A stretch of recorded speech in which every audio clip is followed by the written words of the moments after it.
Welcome back to Megan's Table. Check out this awesome creme brulee recipe. You're not going to want to share this creme brulee, but you're going to want to share this video. Happy Valentine's Day. Hey everybody, just getting my apron on. So today, with Valentine's Day this week, I thought it would be super fun to do some Valentine recipes. Hopefully you've probably already seen my lunch, just some fun lunch things I've been making for my kids, for their school lunches, just little things here and there. Today I'm gonna make creme brulee. It's super fun to eat. My husband loves it. I thought I'd make it for him for Valentine's Day, and my kids, a few of my kids love it too. But it's super easy. It's kind of sounds fancy, it sounds difficult, but it's actually pretty easy. It's a great way to, like, you know, wow your guests if that's what you're looking for, or just make it for your family for Valentine's Day or something special. And let's get started. We're gonna get started on the batter, and then we have to let it refrigerate for several hours, and then I'll show you how to torch the top. So let's get started.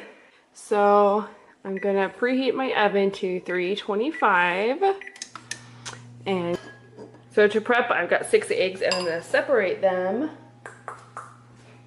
Grab this bowl, and we just want the yolks. So I can put the whites in here and the yolks in that bowl, and then I think for lunch I'll just make like an egg white omelet, because I don't want to just throw away these whites. I'm gonna set these aside and show you how I split the vanilla beans. So vanilla beans can be expensive. I got these at Costco a long time ago. Ordering them online is actually a pretty good, you can find good deals online. So the first thing I'm gonna do is split this vanilla bean and scrape out what I believe is called the caviar. So just gonna, like, it's so tiny and thin, but I'm just gonna split down the middle, not the whole, like I'm gonna start right there. Anyways, okay. Actually, I'm gonna turn over to this part that's curved and start right here. Try to go straight down the middle. Not very always good at it, as you can see. Whew. I'm just showing you these videos to show that anybody can make this stuff. If I can, obviously, with my, you know, not so good techniques, then anybody can.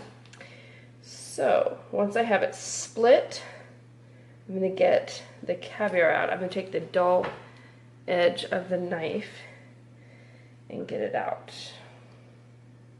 So you want to kind of open it up and get out all the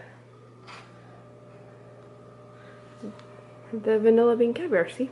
And that is going to make our creme brulee so good. It'll have little specks in it. I want to say this. It'll have little specks in it. Oh, it's just going to be so yummy.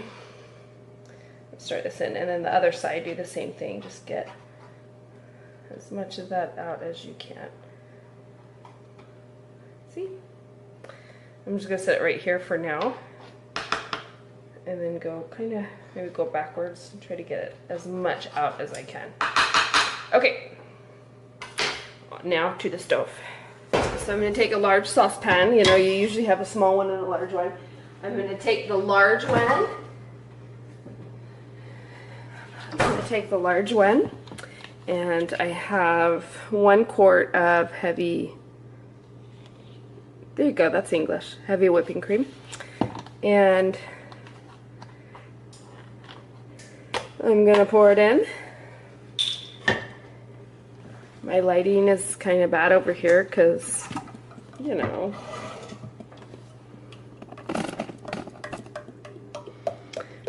my light above my stove is not working again. I think it was going in and out, and it tricked me. And now it's for realsy out.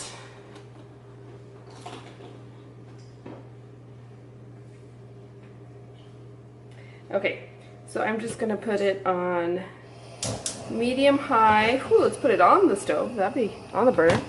Medium high. And I'm gonna add in the vanilla bean pods for a lot of flavor of those. And I'm gonna add in the pulp. Ooh, get every last bit, and it's just gonna, oh, it's gonna be so good. I haven't made this in so long. Bring it to boil over medium high heat. So let's crank it up a little bit, medium high. Okay, so it's come to a pretty good boil, so I'm going to turn the fire off and remove it from the heat and let it sit for about 15 minutes to cool. Okay, so what I'm going to do is I've got like a cake pan, something with sides. You don't want something with sides. And I take my ramekins. These, I love these. I've had them for years. They're little like Rachel Ray ramekins. And I'm going to fill it up because what you're going to do is a hot water bath. And hot water bath just kind of helps the sides cook up evenly of things like this, like creme brulee. So I'm just going to put it in there. And then I'm going to set that aside and go back to our egg and sugar mixture. We're gonna get ready to pour the cream in. The cream's been cooling for about 15 minutes, so hopefully it won't curdle the eggs, or cook the eggs rather. And we shall see. Okay, actually here.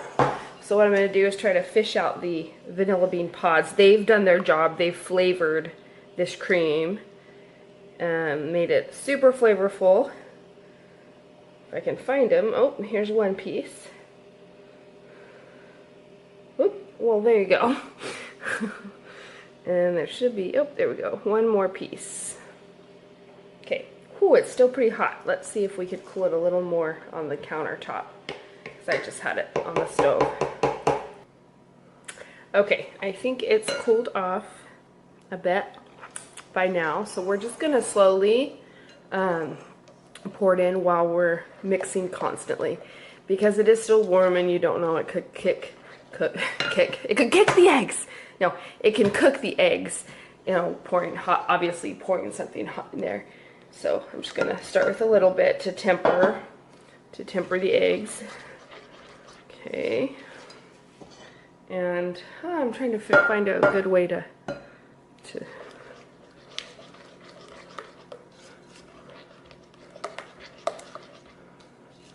just keep mixing. I guess that's the goal, right? The key is to keep mixing so that, that was louder than I thought it'd be. So you don't scramble the eggs. And you'll see, well, let's finish and then I'll show you. Whoa. Get all that goodness out of there. Ooh, gosh, I'm a mess today. And then I'm going to try to break up some of this pulp is, there we go, in like chunks. I'm going to try to break it up so that if you look closely, you can see there's some specks in it, the little specks. I don't know, it's not that important obviously, but it doesn't change the flavor, but it's just kind of cool. You see the little vanilla specks. So I'm going to mix this and then pour it into my ramekins. And just kind of evenly, this makes 6. I have smaller ramekins, so I could have used those and made smaller ones. Okay, here it is out of the oven, and a little golden brown, still a little jiggly, but we're going to go ahead and let it cool, and then we're going to put it in the fridge for a few hours.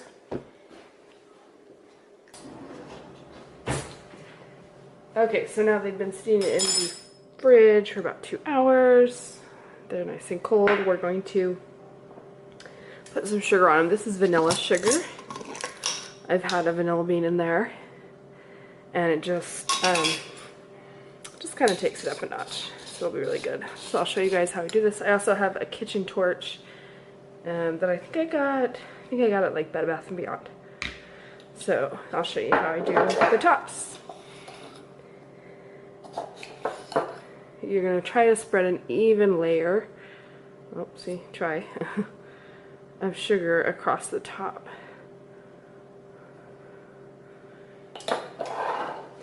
And then you kind of hold it with one hand and do the torch with the other.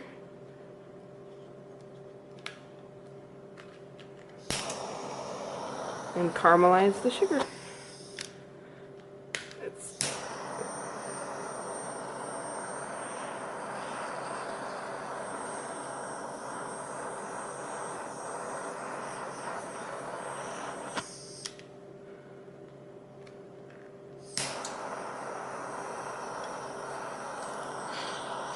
It's really hard to hold this piece. You have to like hold it down. It's a safety feature and press, and so it's kind of tough and your thumb gets tired. At least mine does.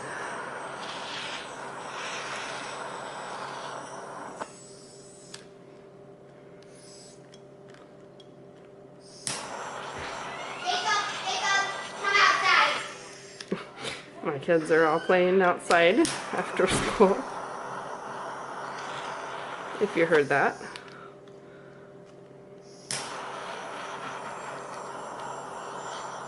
And now you're going to get that hard glaze and you get that crack. And the custard looks super good.